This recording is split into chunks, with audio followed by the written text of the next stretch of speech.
ஆண்டவரும் உலக இரட்சகருமாகிய இயேசு கிறிஸ்துவின் நாமத்தில் உங்களை அன்போடு வாழ்த்துக்கிறேன். இந்த ஜெபத்திலே மறுபடியுமாய் கலந்து கொண்டு இதிலே தேவனுடைய வார்த்தையை கொடுக்கும்படியாக ஆண்டவர் கொடுத்த இந்த நல்ல ஒரு வாய்ப்பிற்காக நம் ஆண்டவருக்கு நாம் தொடர்ந்து நன்றி சொல்லுவோம். கூடியிருக்கிற ஒவ்வொருவரையும் நான் அன்போடு வாழ்த்துக்கிறேன். கர்த்தர் உங்களை அதிகமாய் ஆசீர்வதிப்பாராக. ஜெபம் நம்முடைய வாழ்க்கையில மிகவும் முக்கியமான ஒரு காரியமா இருக்கிறது. What is prayer? ஜெபம் என்றால் என்ன? ஜெப் என்று சொல்லி பார்க்கிற பொழுது நம் தேவனோடு பேசுகிறோம், தேவன் நம்மோடு பேசுகிறார். இதுதான் ஜெபம். எரேமியா 33 அதிகாரம் 3வது வசனத்தில் எப்படியா சொல்லப்பட்டிருக்கிறது. ஆண்டவர் சொன்னார், என்னை நோக்கி கூப்பிடு, அப்பொழுது நான் உனக்கு மறு உத்தரவு கொடுத்து நீ அறியாததும் உனக்கு எட்டாததுமான பெரிய காரியங்களை அறிவிப்பேன். நாம் அவரை நோக்கி கூப்பிடுகிறோம், அவர் செவி கொடுக்கிறார். பிறகு நாம் என்ன காரியத்தை விண்ணப்பிக்கிறோமோ கேட்கிறோமோ அதற்கு அவர் பதில் கொடுக்கிறார். தேவனோடு சஞ்சரிப்பது, அவரோடு பேசுவது, அவர் பேசுவதை நாம் கேட்பதுதான் ஜெபம். இந்த நாளிலும் கூட நாம் தேசத்திற்காக ஜெபிக்கிறோம், ஜனங்களுக்காக ஜெபிக்கிறோம், ரட்சிக்கப்படாதவர்களுக்காக ஜெபிக்கிறோம், திறப்பட நின்று ஜெபிக்கிறோம். ஆண்டவர் அவைகளை கனப்படுத்துகிறார், அவர்களை ஏற்றுக்கொள்ளுகிறார். நாம் ஜெபிக்கிற ஜெபத்தின் நிமித்தமாக கர்த்தர் என்ன செய்கிறார்?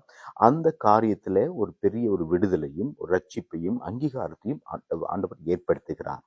இது என்ன நடக்குது என்று சொன்னால், நாம் பேசுகிறதை அவர் கேட்கிறார். அவர் அதை கேட்டு நாம் கேட்கிற காரியத்திற்கு அவர் என்ன செய்கிறார்? அதுக்குண்டான பிரதிபலிப்பை அவர் செய்கிறார். ஓகே, நாம் ஜெபிக்க வேண்டும் என்று சொன்னால் நமக்கு ஒரு நல்ல ஒரு முன்மாதிரி யார்? இயேசு கிறிஸ்து. இயேசு கிறிஸ்து நமக்கு நல்ல ஒரு முன்மாதிரியா இருக்கிறார். அவர் ஒரு ஜெப வீரன். இந்த பூமியில எல்லா மனிதனுடைய பாவங்களை மன்னிக்கும்படியாக, மனிதனுடைய பாவங்களை சுமக்கும்படியாக இந்த பூமியில அவர் கடந்து வந்தார். காணக்கூடாத ஒரு தெய்வம், காணக்கூடாத ஒளியிலே வாசம் செய்த அந்த ஆண்டவர், தேவனாகிய கர்த்தர், வானத்தின் பூமி உண்டு பண்ணினவர், இயேசு கிறிஸ்துவாக இந்த பூமியிலே மனிதனாய் கடந்து வந்தார். அவர் வாழ்ந்த வருஷங்கள் வேறு 33 வருஷம் மட்டும்தான் இயேசு கிறிஸ்து இந்த பூமியிலே வாழ்ந்தார். அவருடைய ஊழியங்கள் 3 வருஷம்தான். நமக்கு தெரிந்ததெல்லாம் என்னது? அவர் ஞானஸ்நானத்திற்கு பிறகு இயேசு கிறிஸ்து யோர்தான் நதியில போய் அவர் ஞானஸ்நானம் எடுத்ததிலிருந்து இயேசு கிறிஸ்துவுடைய மரணம், அவருடைய வருகை வரைக்கும் வேதத்திலே அழகாக தெளிவாக ஆண்டவர் வெளிப்படுத்தி இருக்கிறார். இவையெல்லாம் நாம் அறிந்த காரியங்கள், நமக்கு எல்லாருக்கும் தெரியும். இந்த நாளில அவருடைய ஜெப வாழ்க்கை எப்படி இருந்தது? இயேசு கிறிஸ்து இந்த பூமியிலே அவர் 100% அவர் மனிதனாக வாழ்ந்தார், 100% அவர் தெய்வமாக வாழ்ந்தார். அவருடைய ஜெபம், ஆனாலும் அவர் என்ன செஞ்சாரு? ஜெபித்தார். பிதாவை நோக்கி அவர் ஜெபித்தார். ஜெபிக்கும்படியாக சீசர்களுக்கு அவர் கற்றுக் கொடுக்கிறார். அப்ப ஜெபம் எவ்வளவு ஒரு இம்பார்ட்டன்டான ஒரு காரியமா இருக்கிறது, எவ்வளவு ஒரு முக்கியமான ஒரு காரியமா இருக்கிறது. இயேசு கிறிஸ்துவே ஜெபித்தார் என்று சொன்னால் நம்மையும் என்ன செய்யும்படியாக, நாமும் தொடர்ந்து ஜெபிக்கும்படியாக, ஜெபத்தில இணைந்திருக்கும்படியாக, நம் ஜெபத்தின் மூலியமாய் ஒவ்வொரு காரியங்களை நாம் செய்யும்படியாக, ஜெபத்தின் மூலியமாய் ஒவ்வொரு காரியங்களை நம் பிதாவினிடத்திலே தெரியப்படுத்தும்படியாக, ஜெபத்தின் மூலியமாய் ஒவ்வொரு காரியங்களை பிதாவினிடத்துல அந்த அவருடைய திட்டங்கள், அவருடைய சித்தங்கள், அவருடைய இறுதிய துடிப்பு, அவர் என்ன காரியத்தை நம்மிடத்துல பேச போகிறார் எல்லாவற்றையும் அறிந்து கொள்ளும்படியாக ஆண்டவர் நம்மையும் வலியுறுத்துகிறார், நமக்கும் அவர் கற்றுக் கொடுக்கிறார். நாமும் அப்படிப்பட்ட ஒரு வழியிலே செல்ல வேண்டும் என்று சொல்லி கர்த்தர் விரும்புகிறார். ஆகவே இந்த நாளில் கூடியிருக்கிற ஒவ்வொருவர் மேலும் அந்த ஜெப ஆவி என்ன செய்யப்படுகிறது? உங்கள் மேலே ஊற்றப்படுகிறது. ஒவ்வொருவரும் ஆண்டவரோடு இன்னும் இணைந்திருக்கும்படியாக, கர்த்தரை நோக்கி பார்க்கும்படியாக, அவரை நோக்கி ஜெபிக்கும்படியாக நம்ம ஒப்பு கொடுக்க போகிறோம். ஒரு சில வேத வசனங்களை நாம் ஆராய்ந்து இயேசு கிறிஸ்து அவருடைய இந்த காலகட்டங்களில் எப்படியாக அவர் ஜெபித்தார் என்று சொல்லி பார்க்கிற பொழுது நமக்கு ஆச்சரியமா இருக்கும். நாமும் என்ன செய்ய போகிறோம்? இன்னும் அதிகமாக ஆண்டவருக்கு நன்றி சொல்லி நாம் இப்படிப்பட்ட பாதையில பயணிக்கும்படியாக நம்மை நாமே ஒப்பு கொடுக்க போகிறோம். ஆமென். லூக்கா சுவிசேஷ புஸ்தகம் 3ஆம் அதிகாரம் 21வது வசனத்தை என்னோடு நீங்கள் திருப்பிக் கொள்ளுங்கள். Look chapter 3:21. ஓகே, ஜனங்கள் எல்லாரும் ஞானஸ்நானம் பெற்ற போது இயேசுவும் ஞானஸ்நானம் பெற்று ஜெபம் பண்ணுகையில் வானம் திறக்கப்பட்டது. எல்லா ஜனங்களும் யோவான் ஸ்நானனிடத்திலே ஞானஸ்நானம் பெறுகிறார்கள். இயேசு கிறிஸ்து இப்பதான் என்ன செய்யறாரு, அவர் 30 வயது அவர் பூர்த்தியான பிறகு அவர் ஊழியத்திற்கு வருவதற்கு முன்பதாக அவர் செய்த காரியம் என்ன? அவர் போய் என்ன செய்யறாரு, ஞானஸ்நானம் எடுக்கிறார். ஞானஸ்நானம் எடுத்து அவர் கரையேறி ஞானஸ்நானம் பெற்று அவர் மேலே வந்து என்ன செய்யறார், ஜெபம் பண்ணுகிற பிதாவை நோக்கி அவர் பார்க்கையில், பிதாவின் இடத்திலே அவர் பேசுகையில் என்ன நடந்தது? வானம் திறக்கப்பட்டது. அதுக்கு பிறகு நமக்கு தெரியும், ஒரு சத்தம் உண்டானது. இவன் என் ஆண்டவர் பிதாவாக சொன்னார், இவர் என் நேசகுமாரன், இவரில் நான் பிரியமா இருக்கிறேன். பரிசுத்த ஆவியானவர் புறா வடிவிலே இயேசு கிறிஸ்து மீது இறங்கினதை நாம் தொடர்ந்து நம்ம பார்க்க முடியும். வானம் திறக்கப்படுகிறது. வானம் திறக்கப்பட்டது. ஜெபிக்கிற பொழுது என்ன நடக்கிறது? வானம் திறக்கப்படுகிறது. என்ன ஒரு ஆச்சரியமான ஒரு காரியம். சோ இயேசு கிறிஸ்து ஜெபம் பண்ணாரு, வானம் திறக்கப்பட்டுச்சு. இது ஏன் இந்த பகுதியில பைபிள்ல ஏன் குறிப்பிடணும் அப்படின்னு சொன்னா, நீங்களும் நானும் ஜெபிக்கும் பொழுது வானம் திறக்கப்படும். Say amen. Praise the Lord. ஜெபத்துல அவ்வளவு வல்லமை இருக்கிறது. இயேசு கிறிஸ்து சீஷர்களுக்கு இப்படியாக அவர் கற்றுக் கொடுக்கிறார். எப்படி ஜெபிக்கணுமா? Father in heaven, பரலோகத்தில் இருக்கிற எங்கள் பிதாவே. நம்முடைய பிதா ஜெபத்தை கேட்கிறவர், ஜெபத்துக்கு பதிலை கொடுக்கிறவர், நம்மோடு பேசுகிறவர், திட்டங்களையும் சித்தங்களையும் நமக்கு வெளிப்படுத்துகிறவர் எங்க இருக்கிறார்? அவர் பரலோகத்தில் இருக்கிறார். நாம் அவரை நோக்கி பார்க்கிற பொழுது, அவரை நோக்கி நாம் கூப்பிடுகிற பொழுது, வேத வசனம் நிறைவேறத்தக்கதாய் அவர் என்ன செய்கிறாராம்? செவி கொடுத்து மறு உத்தரவு கொடுக்கிறார். மீண்டுமாக அவர் பேச ஆரம்பிக்கிறார். பேச ஆரம்பித்த போது என்ன செய்தது? அன்றைக்கு வானம் திறக்கப்பட்டது. வானம் திறக்கப்பட்டு சத்தம் உண்டானது. பிதாவினுடைய சத்தம். பரிசுத்த ஆவியானவர் புறா வடிவிலே வந்து இயேசு கிறிஸ்துவின் மீது அவர் இறங்கினார். இன்னைக்கு பிராக்டிக்கலா நம்முடைய ஊழியங்களில், நம்முடைய குடும்பங்களில், நம்முடைய தனிப்பட்ட வாழ்க்கையில் நம் ஆண்டவரை நோக்கி பார்க்கிற பொழுது, ஒவ்வொரு முறையும் நம்ம ஆண்டவருடைய இயேசு கிறிஸ்துவின் நாமத்தினாலே நம்ம செல்லுகிற தேவ பிரசனத்துக்குள்ளாக நுழைகிற பொழுது வானம் திறக்கப்பட்டிருக்கும். தேவனுடைய சத்தங்கள் நமக்கு இறங்கி வருகிறதா இருக்கும். தேவ திட்டங்கள் நமக்கு வெளிப்படுகிறதா இருக்கும். தேவனுடைய அந்த ஆவியானவர், பரிசுத்த ஆவியானுடைய வல்லமை நம்மை பலப்படுத்துகிறதா இருக்கும். நீங்கள் சோர்ந்து போகிற வேலையிலே, தேவைகளோடு நிற்கிற வேலைகளிலே, ஊழிய பாதைகளிலே நம்ம இப்படியா நம்ம செய்கிற பொழுது ஒவ்வொரு நாளும், ஒவ்வொரு நிமிடமும், ஒவ்வொரு மணி நேரமும் கர்த்தர் வானத்தை திறந்து நம்மோடு பேசுகிற ஆண்டவராய் இருக்கிறார். ஹல்லேலூயா. அவர் வானத்தை திறந்து நம்மோடு பேசுகிறவர். வானத்திலிருந்து, பரலோகத்திலிருந்து நமக்கு செய்திகளை அனுப்புகிறவர், திட்டங்களை வெளிப்படுத்துகிறவர், நம்மை ஆதரிக்கிறவர், நம்மை ஆசீர்வதிக்கிறவர், நம்மை தரிசனங்களை கொடுத்து நம்மை வழி நடத்துகிற ஆண்டவர். அவன் ஜெபம் பண்ணுகையில் வானம் திறக்கப்பட்டது. தேவ சத்தம் கடந்து வந்தது. பரிசுத்த ஆவியானவர் நிரப்பினார். இன்னைக்கு நீங்க ஜெபிக்கிற பொழுது, நீங்கள் கூடியிருக்கிற அந்த இடத்துல வானம் திறக்கப்பட்டிருக்கும். பரிசுத்த ஆவியானுடைய பிரசன்னம், பலன் உங்களை நிச்சயமாக நிரப்பும். அப்போஸ்தலர் 1:8 சொல்லப்பட்டது போல, பரிசுத்த ஆவியானவர் வருகிற போது என்ன நடக்குமா? பலன் உண்டாகும். பலன், there is a strength.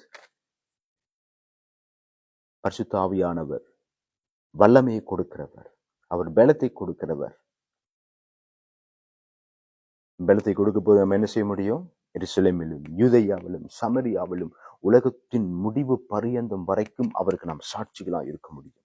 கர்த்தருடைய ஊழியத்தை எங்கும் செய்ய முடியும். எப்படிப்பட்ட சூழ்நிலையிலும் கர்த்தருடைய ஊழியத்தை நிறைவேற்ற முடியும். எப்படிப்பட்ட சூழ்நிலையிலும் நம்ம ஒரு கிறிஸ்தவ வாழ்க்கை, ஆவிக்குரிய வாழ்க்கையை நம்ம என்ன செய்ய முடியும்? அதிகமாக பலப்படுத்த முடியும். பரிசுத்த ஆவியானவர் நம்மை பலப்படுத்தும்படியாக அவரை நோக்கி பார்த்தவர்கள், அவர் பார்த்த முகங்கள் என்ன செய்தது? பிரகாசம் அடைந்தது. அவர் நோக்கி பார்க்கிறவர்கள் வெட்கப்பட மாட்டார்கள். ஜெபிக்கிறவர்கள் எழும்புவார்கள். ஜெபிக்கிறவர்கள் ஜெயம் பெறுவார்கள். இயேசு கிறிஸ்து நல்லவன் முன்மாதிரியாக இருக்கிறார். அதற்கு பிறகு பாருங்க, அவர் மார்க்கு 1:35 அப்புறம் 36-40 நம்ம பார்க்கிற பொழுது என்ன செஞ்சார்? அதிகாலையிலே இருட்டோடு எழுந்து வனாந்திரமான ஒரு இடத்திற்கு போய் ஜெபம் பண்ணினார். அதிகாலையில் ஒரு ஜெபம். அதிகாலையில இருட்டோடு எழுந்து வனாந்திரமான ஒரு இடத்தில் போய் அங்கே ஜெபம் பண்ணினார். பாருங்க, அவர் எல்லா நேரத்திலையும் பிதாவோடு சஞ்சரிப்பதற்கு அவர் விரும்பினார். பிதாவோடு பேசுவதற்கு இயேசு விரும்பினார். அதிகாலையிலே அவர் என்ன செய்யறாரு? ஒரு வாஞ்சையோடு. இது ஒரு கிறிஸ்துவ கடமை அல்ல. இது ஒரு சடங்கு அல்ல, அல்லது ஒரு ஒரு ஒரு சாம்பிரதாயம் அல்ல. நிறைய பேருக்கு நம்முடைய சர்ச்சில் கூட, நம்முடைய குடும்பத்துல கூட, நம்முடைய விசுவாசிகள் கூட நிறைய பேருக்கு ஜெபம் அப்படின்னா என்னமோ என்னமோ மாதிரி இருக்கிறது. ரட்சிக்கப்படாத பொழுது எனக்கு அந்த மாதிரி இருந்தது. ஜெபிக்கிறது, வேதத்தை வாசிப்பது, இதெல்லாம் என்னமோ ஒரு ஒரு மத சடங்கை போல் இருந்தது. இதெல்லாம் செய்ய வேண்டும் என்று சொன்னால் ரொம்ப அழுத்தமாக இருக்கும், பாரமா இருக்கும். எப்படி இப்படி எல்லாம் ஜெபிக்க முடியும்? எப்படி இப்படி எல்லாம் வேதத்தை படிக்க முடியும்? பைபிள் படிக்க முடியும்? இதற்காக நம்ம வேற வேலையெல்லாம் நம்ம ஈஸியா செய்ய முடியும். ரொம்ப சாதாரணமாக நம்ம செஞ்சிருவோம். ஆனா அந்த ஜெபம் என்கிற அந்த காரியத்தை ருசி பார்த்த போது, ஆண்டவருடைய அன்பை அதிகமாக உணர்கிற பொழுது, ஆண்டவரோட அன்பை பெற்றுக்கொண்ட போது, ஆண்டவரோட அன்பை அனுபவித்த போது, கர்த்தருடைய சத்தத்தை ரிசீவ் பண்ணுகிற பொழுதுதான் தெரியும், ஓ இதுதான் ஜெபமா, இதுதான் பிரேயரா. ஜெபிக்கிற பொழுது எவ்வளவு ஒரு ஒரு சந்தோஷம். கர்த்தருடைய சத்தத்தை நம்ம கேட்கிற பொழுது, கர்த்தர் நம்மோடு பேசுகிற பொழுது, நாம் அவரோடு பேசுகிற பொழுது, வேதத்தை திறந்து நம்ம படிக்கிற பொழுது, ஆண்டவர் அதோடு நம்மோடு பேசுகிறார். இப்பதான் இதோட ரகசியங்கள் எல்லாம் புரிய வருகிறது. ஆக ஜெபம் பண்றதுக்கு என்ன செய்யணும்? ஆசைப்படணும். கிறிஸ்துவ வாழ்க்கையில நீங்க ஜெபிப்பதற்கு அதிகமா ஆசைப்படணும். நமக்கு நமக்கு இது இது this is a great blessing.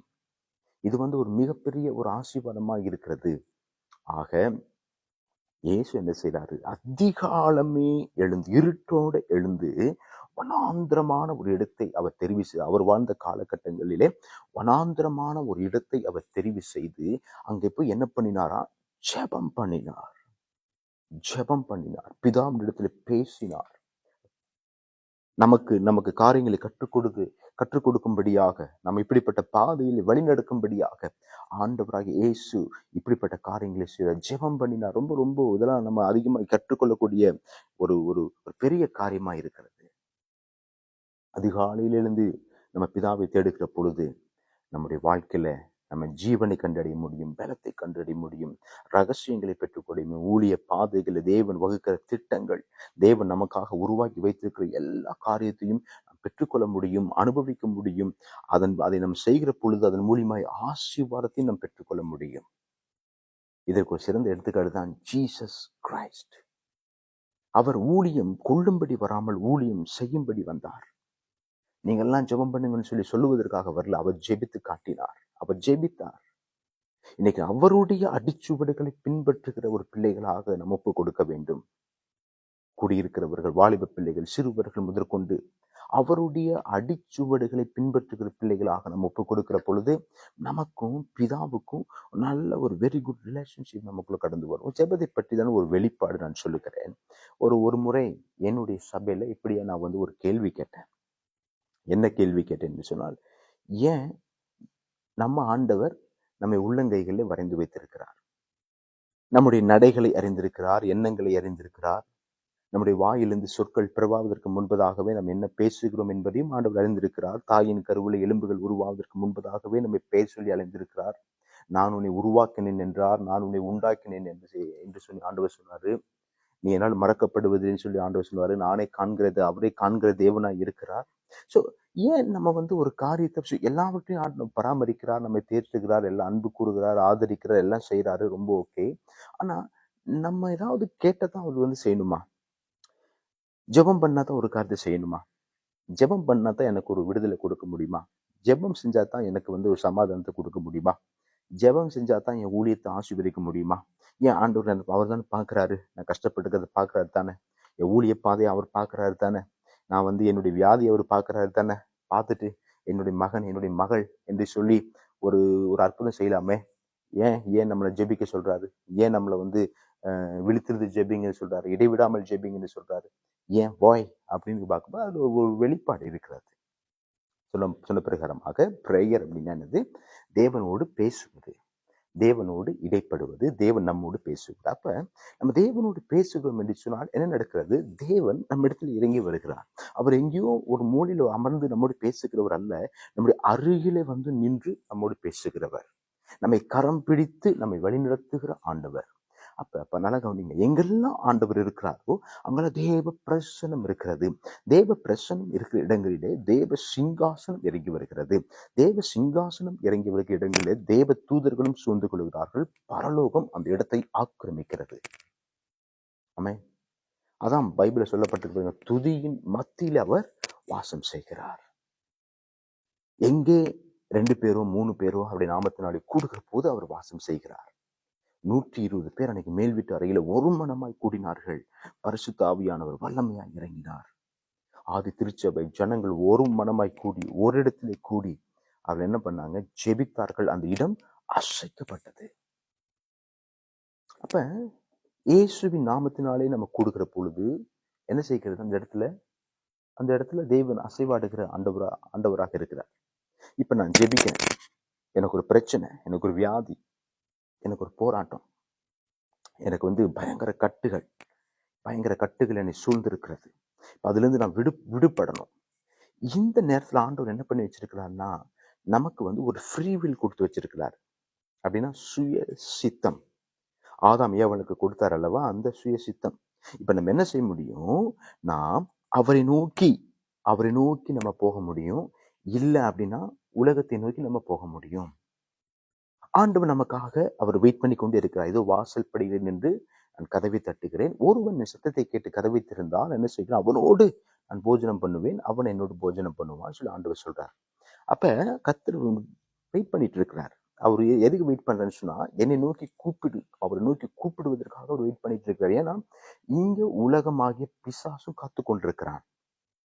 பிசாசு சொல்லுவான், he is mine, இவன் என்னுடையவன். ஆண்டவர் சொல்லுவாரு, இவன் என்னுடையவன்.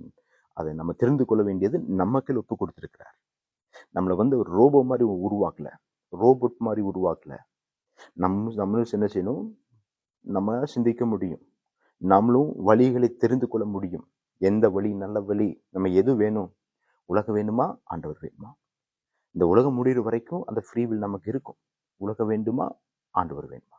இப்போ நம்ம அதை எடுத்துக்கொள்ள முடியும். நீ அந்த கனியை புசிக்க கூடாது, ஆண்டவர் புசிக்க கூடாது. ஒருவேளை அந்த கனியை ஏதேன் தோட்டத்திலே ஆண்டவர் வைக்காம இருந்திருக்கலாம்.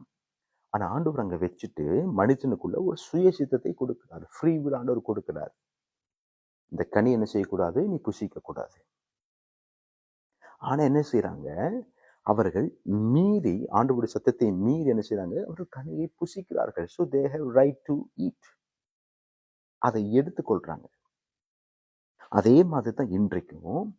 இப்ப எனக்கு ஒரு பிரச்சனை இருக்கு, என்னை ஆண்டவர் விடுவிக்க வேண்டும் என்று சொன்னால், நம்முடைய விசுவாசம், நம்முடைய அந்த ஒரு லோங்கிங், என்ன சொல்லுவாங்க, ஒரு வாஞ்சை, இதெல்லாம் நம்ம என்ன செய்ய போறோம்? நம்ம செய்யணும். இங்கதான் பிசாசு உலகம் இழுத்து கொண்டு இருக்குது. என்னுடையவன் சொல்லி உலகம் இழுத்து கொண்டிருக்கேன்.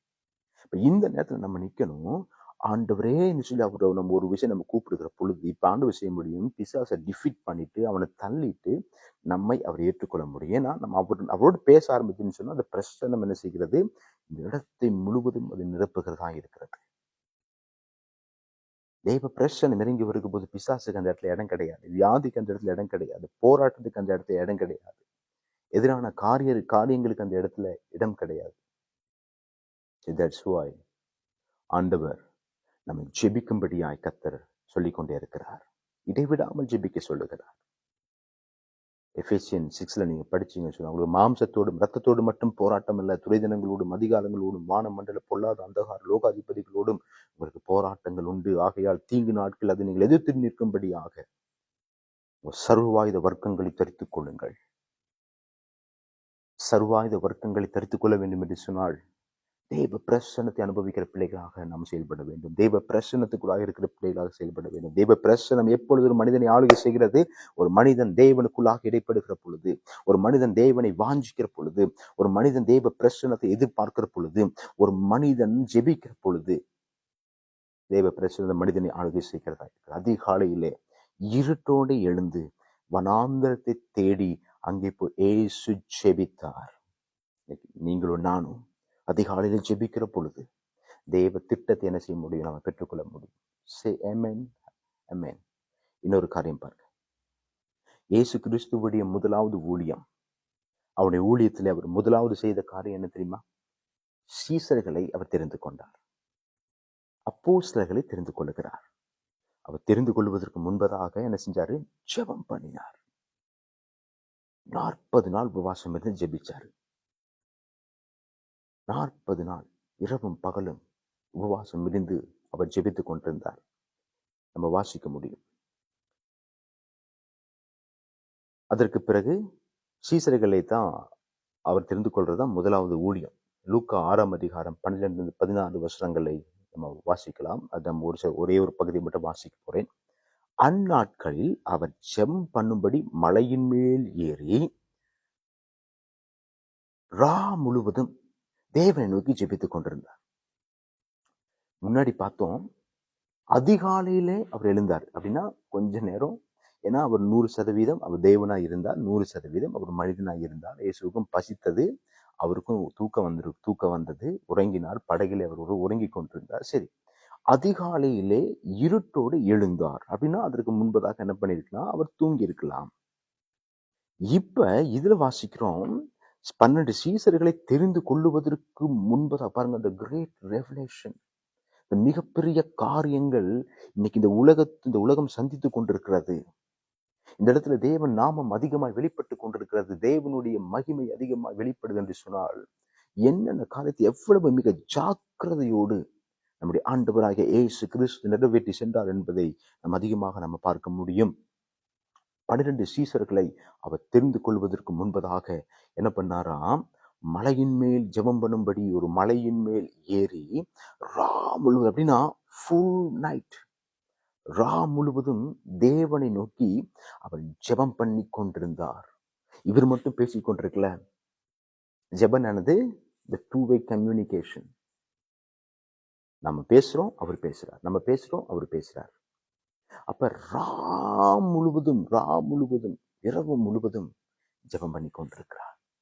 இரவு முழுவதும் தேவ திட்டங்கள், தேவ சித்தங்கள் அந்த இடத்துல பகிரங்கமாய் வெளிப்பட்டு கொண்டிருக்கிறது. தேவ திட்டத்தை, தேவ சித்தத்தை பெற்றுக்கொண்டு வந்துதான் என்ன செய்யறாரு? சீசர்களை தெரிந்து கொள்ளுகிறார். 12 அப்போஸ்தலர்களை தெரிந்து கொள்ளுகிறார். அவர்கள் மூலியமாக ஆண்டவர் எவ்வளவு பெரிய காரியங்களை செய்தார், எவ்வளவு காரியங்கள் அவருக்கு கற்றுக் கொடுத்தார். பேதுரு மூலியமாக சபை உருவானது. ஒவ்வொரு சீசர்கள் மூலியமாக ஒவ்வொரு காரியங்கள், வெளிப்பாடுகள், தேவ திட்டங்கள், தேவ சித்தங்கள்.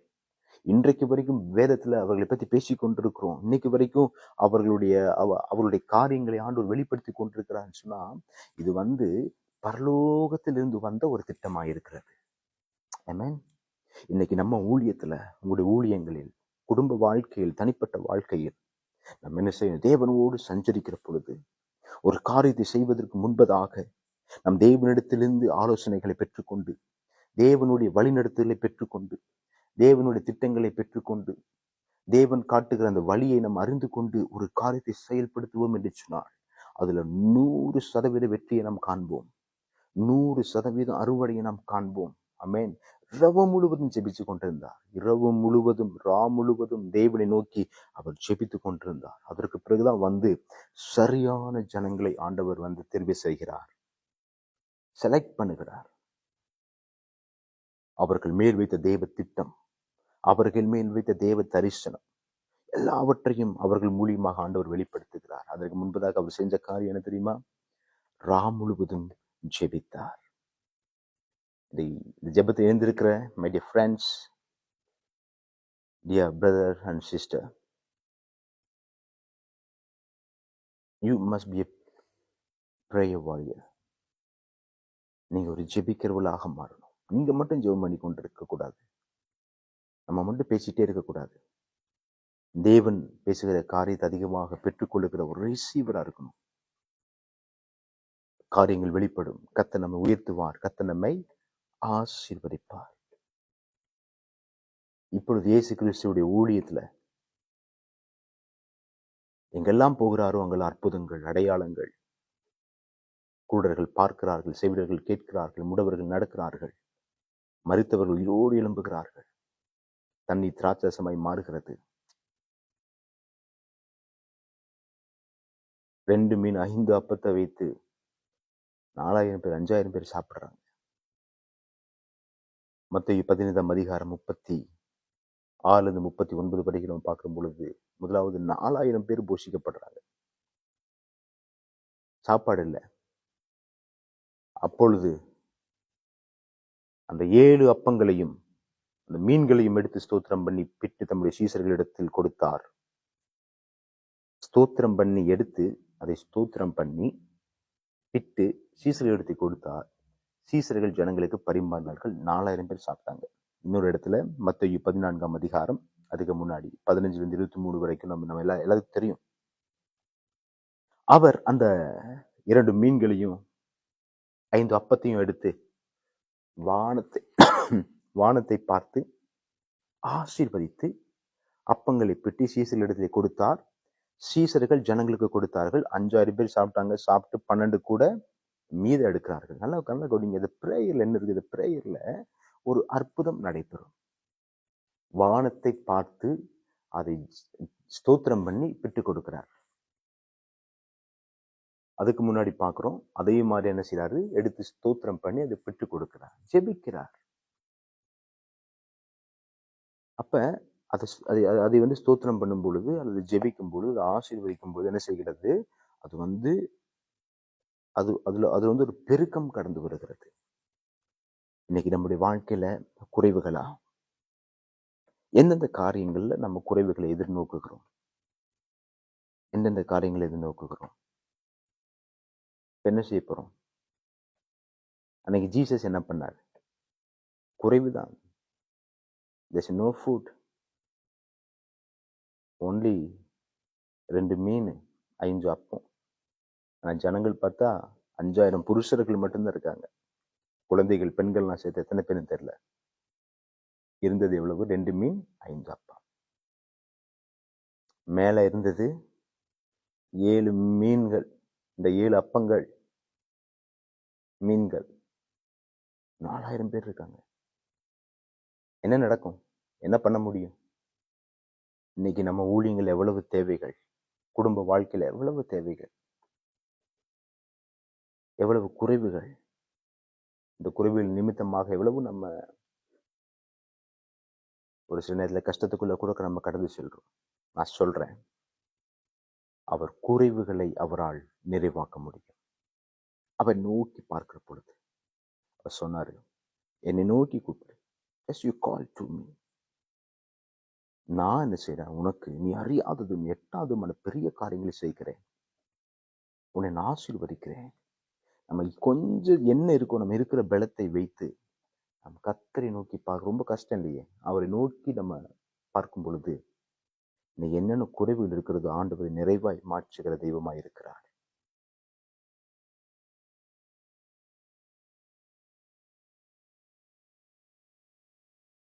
ஒரு அற்புதங்கள் நம்ம ஊழியங்களை நடைபெறும்போது கூட, ஒரு அற்புதங்கள் நம்ம வாழ்க்கையில நடைபெறணும் அப்படின்னா கூட என்ன செய்யணும்? ஜெபிக்கணும். லாசரு என்கிற ஒரு தேவ மனுஷன், இயேசு கிறிஸ்துவை நேசிக்கிற ஒரு மனுஷன் லாசரு. அவருடைய குடும்பம் இயேசுவை அதிகமாக நேசிக்கிற குடும்பம். இயேசுவும் அவர்களை அதிகமாக நேசித்தார். பெத்தானியா என்கிற ஊரிலே அவர்கள் வாழ்ந்து கொண்டிருக்கிறார்கள், வசித்துக் கொண்டிருக்கிறார்கள். திடீர்னு அவர் மரிச்சிட்டார், வியாதிப்பட்டு மரிச்சிட்டார். லாசருவை அடக்கம் பண்ணிட்டார்கள். மரித்து 4 நாள் ஆகிவிட்டது. இயேசு கிறிஸ்து ரொம்ப தாமதமாக அந்த இடத்துக்கு போறார். அங்க போகும்போது எல்லாம் வர்றாங்க. ஆண்டவரே, நீங்க இருந்திருந்தா மரிச்சிருக்க மாட்டாங்களே, நீங்க இருந்து எப்படியாவது காப்பாத்திருக்க முடியுமே. அவர் போய் ஆவில கலங்கி நின்று என்ன பண்ணாரு? யோவான் 11 அதிகாரம் 33 44 வசனங்களையும் 44 வசனங்கள் அதை நம்ம படிக்கிற போது, இயேசு ஒரே ஒரு பகுதியை மட்டும் நான் படிக்கிறேன். இயேசு தம்முடைய கண்களை ஏறெடுத்து, பிதாவே, நீர் எனக்கு செவி கொடுத்தபடியால் உம்மை ஸ்தோத்தரிக்கிறேன். நீர் எப்பொழுதும் எனக்கு செவி கொடுக்கிறீர் என்று நான் அறிந்திருக்கிறேன். ஆனாலும் நீர் என்னை அனுப்பினதை சூழ்ந்து நிற்கும் ஜனங்கள் விசுவாசிக்கும்படியாக அவர்கள் நிமித்தமா இதை சொன்னேன். எதை சொன்னேன்? லாசருவே வெளியே வா. there is no life. அங்க வாழ்க்கை இல்லை, செத்துட்டான், எல்லாம் முடிஞ்சிச்சு. 3 நாள்ல யூத இதுபடி 3 நாள் ஆச்சு. 4வது நாள் ஆச்சு. கல்லறை திறக்க சொல்றாங்க. அங்க சொல்றாங்க, ஐயா திறக்க முடியாது. நாருமே ஆண்டவர் சொல்ல திறங்க. இந்த சாவு இது மரணத்துக்குரியதல்ல, இது தேவனுடைய மகிமைக்குரியது. லாசருவே வெளியே வா. இந்த இடத்துல சொல்றாரு, ஆண்டவரே நீர் என்னை அனுப்புனீங்க, நீ என்னை செவி கொடுப்பீங்க. ஆனாலும் சுற்றி இருக்கிற ஜனங்கள் அறிந்து கொள்ளும் விடமாக அந்த காரியத்தை சொன்னேன் என்று சொல்லி கர்த்தரை நோக்கி அந்த வேலையில் என்ன செய்கிறார்? அவர் ஜெபிக்கிறார். இழப்பின் மத்தியிலும் ஒரு ஜெபம். அற்புதம், அற்புதங்கள் ஆண்டவர் நோக்கி பார்க்கிற பொழுது அற்புதங்கள் நடைபெறும். அற்புதங்கள் என்ன செய்வாங்க தெரியுமா? நம்ம சுற்றி இருக்கிற ஜனங்கள் அறிந்து கொள்வார்கள். சுற்றி இருக்கிற ஜனங்கள் இதன் மூலியமாக தேவன் யார் என்பதை புரிந்து கொள்வார்கள். எலியாவை போல, எலியாவுடைய காலத்துல எலியா ஜெபம் பண்ணாரு, வாக்குன்னு இறங்கி வந்தது. இதான் சொன்னாங்க, எலியாவின் தேவனே தேவன், எலியாவின் தேவனே உண்மையான தேவன் சொன்னாங்க. சோ அந்த மாதிரி நம்ம சுற்றி இருக்கிற ஜனங்கள் நம்மை புரிந்து கொள்ள வேண்டும், நம்முடைய ஆண்டவரை அறிந்து கொள்ளணும், தேவ நாமம் அவர்களுக்கு முன்பதாக வெளிப்பட வேண்டும் என்று சொன்னால் நம்முடைய ஊழியங்களிலே, குடும்பங்களிலே, தனிப்பட்ட வாழ்க்கையில அற்புதங்கள் நடைபெற வேண்டும் என்று சொன்னால் என்ன செய்யணும்? ஜெபிக்கணும். ஜெபம் அற்புதங்களை கொண்டு வரும். இயேசு கிறிஸ்துவே ஜெபித்தார். லூக்கா 9ஆம் அதிகாரம் 18வது வசனத்திலே, பின்பு அவர் தமது சீசரோடு கூட தனித்து ஜெபம் பண்ணி கொண்டிருக்கையில் அவர்கள் நோக்கி, ஜனங்கள் என்னை யார் என்று சொல்லுகிறார்கள் என்று கேட்க. தனித்து யாரோடு ஜெபம் பண்ணாராம்? சீசர்களோடு கூட தனித்து ஜெபம் பண்ணி கொண்டிருக்க. பாருங்க, ஜெபம், பிரேயர், பிரேயர், பிரேயர். லூக்கா 9ஆம் அதிகாரம் 28, 29 இந்த வார்த்தைகளை அவர் சொல்லி ஏறக்குறைய 8 நாளான பின்பு அவர் பேதுருவையும் யோவானையும் யாக்கோபையும் கூட்டிக் கொண்டு ஜெபம் பண்ணுவதற்கு ஒரு மலையின் மேல் ஏறினார். ஜெபம் பண்ணுவதற்கு ஒரு மலையின் மேல் ஏறினார். எவ்வளவு ஒரு காரியங்களா இருக்கு. சீசர்களோடு ஜெபிக்கிறார். ஜெபம், பிரேயர், பிரேயர். யோவான் 17ஆம் அதிகாரத்தை நீங்கள் படிங்க. Just you must everyone read and meditate. John 17. Full of prayer. The prayer of Jesus. நமக்கு கொடுக்கிற அந்த அதிகாரம் நமக்கும் ஆண்டவருக்கும் எவ்வளவு ஒரு இணைப்பை இயேசு கிறிஸ்து ஏற்படுத்தி சென்றிருக்கிறார். அதனாலதான் நம்ம ஜெபிக்கும் போது சொல்றோம், in the name of Jesus we pray. இயேசுவின் நாமத்தில் நாங்கள் ஜெபிக்கிறோம். இயேசுவின் மூலியமாக பிதாவிடத்தில் கிட்டி சேர்க்கிறோம். இயேசுவின் மூலியமாக பிதாவிடம் பெற்றுக் கொள்கிறோம். ஏன்னா he is a way. அவர்தான் வழி. இயேசுதான் வழியா இருக்கிறார். அந்த வழியை அவர் யோவான் 17ஆம் அதிகாரத்துல அப்படியே பொறுமையா நீங்க படிச்சு பாருங்க. நமக்காக அவர் ஜெபிக்கிறார். ஜெபித்து நம்ம என்ன செய்யறார்? நம்ம கொண்டு போய் பிதாவிடத்துல ஒப்புக்கொடு. அவர் சிலுவைக்கு செல்வதற்கு முன்பதாக நம்மை அழைச்சு கொண்டு போய் பிதாவிடத்துல ஒப்புக் கொடுக்கிறார். ஆண்டவரே நீங்க ஏற்றுக்கொள்ளுங்க, என்னோடு இருந்தது போல அவங்களோடு இருங்க. இந்த யோவான் 17ஆம் அதிகாரம் அப்படியா இருக்கும். ஜெபம், பிதாவினிடத்துல பேசுவது ஜெபம். இயேசு கிறிஸ்து பாடுபடும் போது அவர் ஜெபம் பண்றார். யோவான் 12ஆம் அதிகாரம் நம்ம படிக்கலாம். யோவான் 12ஆம் அதிகாரம் 27, 28 வசனங்களும் படி. ஒரு 2 வசனங்கள் மட்டும் படிச்சுட்டு நம்ம ஜெபிக்க போறோம். யோவான் 17, John chapter 12 verse 27 and 28. Sorry.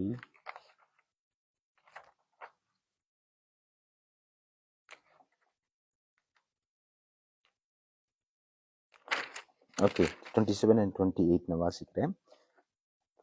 இப்ப பாடுபடுறதுக்கு முன்னாடி ஜீசஸ் இப்படியா ஜெபிக்கிறாரு. இப்பொழுது என் ஆத்துமா கலங்குகிறது, நான் என்ன சொல்லுவேன்? பிதாவே, இந்த வேலை நின்று என்னை ரட்சியும் என்று சொல்வேனோ? ஆகிலும் இதற்காக இந்த சேனைக்குள் வந்து இந்த பிதாவையும் நாமத்தை மகிமைப்படுத்தும் என்றார். அப்பொழுது மகிமைப்படுத்தினேன். இன்னமும் மகிமைப்படி சத்த வானத்திலிருந்து உண்டாயிற்று. பாடுபடுவதற்கு முன்பதாக அது அப்ப கூட என்ன செய்யறாரு? ஜீசஸ் ஜெபிக்கிறார். அப்ப நமக்கு எல்லாத்துக்கும் கெத்செமனே தோட்டத்துல மத்தேயு 26ஆம் அதிகாரம் 36, 44 வரைக்கும் பார்க்கும்போது கெத்செமனே அங்க போய் ஜெபிக்கிறார். ஆண்டவரே, இந்த பாத்திரம் என்னை விட்டு நீங்க கூடுமானாலும் நீங்கட்டுமானாலும் உம்முடைய சித்தத்தின்படியே நடக்கட்டும் ஆண்டவரே. முழுவதும் ஜெபிக்கிறார். வியர்வை வந்தது. அந்த வியர்வை ரத்தமாய் மாறு. அவ்வளவு அவ்வளவு ஒரு ஜெபம். அப்படியா ஜெபிக்கிறார். வியாகுலத்தோடு ஜெபிக்கிறார். இன்னும் நமக்கு தெரியும், சிலுவையில கூட என்ன செய்றாரு? ஜெபிக்கிறார். மன்னிப்பை கொடுக்கிறார். பராமரிப்பை செய்கிறார். ரட்சிப்பை கொடுக்கிறார். எல்லா பாவங்களையும் அவர் சுமந்து செல்லுகிறார். மரண தருவாயில கூட இயேசு கிறிஸ்து ஜெபித்து சென்றிருக்கிறார். அருமையான தேவச்சனமே, இந்த வேலை ஜெப வாழ்க்கை எவ்வளவு நம்முடைய வாழ்க்கையிலே அவசியம் என்பதை நாம் அதிகமாக புரிந்து கொள்ள வேண்டும். இயேசு கிறிஸ்து காட்டின அந்த வழியை நாம் அதிகமாக பின்பற்ற வேண்டும். ஜெபிக்கிறவர்கள் தோற்று போக மாட்டார்கள். ஜெபிக்கிறவர்கள் வெற்றி பெறுவார்கள். ஜெபிக்கிறவர்கள் தேவ ரகசியத்தை அவர்கள் அறிந்து கொள்வார்கள். தேவன் செய்கிற காரியத்தை இன்னும் அதிகமாக செய்வார்கள். விசுவாசம் நமக்குள்ள அதிகமாக நம்ம அதிகமாக ஜெபித்தோம் என்று சொன்னால் விசுவாசம் நமக்குள்ள அதிகமாகும். ஜெபத்தின் மூலியமாக அற்புதங்கள் நடக்கும், அதிசயங்கள் நடக்கும். கர்த்தர் பெரிய காரியங்களை செய்வார். கண்களை மூடி நாம் ஜெபிப்போமா? தகப்பனே, இந்த வேலைக்காக நன்றி சொல்லுகிறோம். எங்களோட பேசின வார்த்தைகளுக்காக தொடர்ந்து நன்றி சொல்லுகிறோம் ஆண்டவரே. இடைப்படுவீராக, ஆளுகை செய்வீராக. இன்னும் அதிகமாய் ஆண்டவரே இந்த ஜெபத்தை ஆசீர்வதிக்கும்படிக்க நான் ஜெபிக்கிறேன். நம்முடைய கருத்துல ஒப்புக் கொடுக்குற ஆண்டவரே, நீங்க பொறுப்பெடுத்துக் கொள்ளுங்க, வழி நடத்துங்க. இயேசுவின் நாமத்தை ஜெபிக்கிறோம் நல்ல பிதாவே. ஆமென், ஆமென், ஆமென். May God bless you.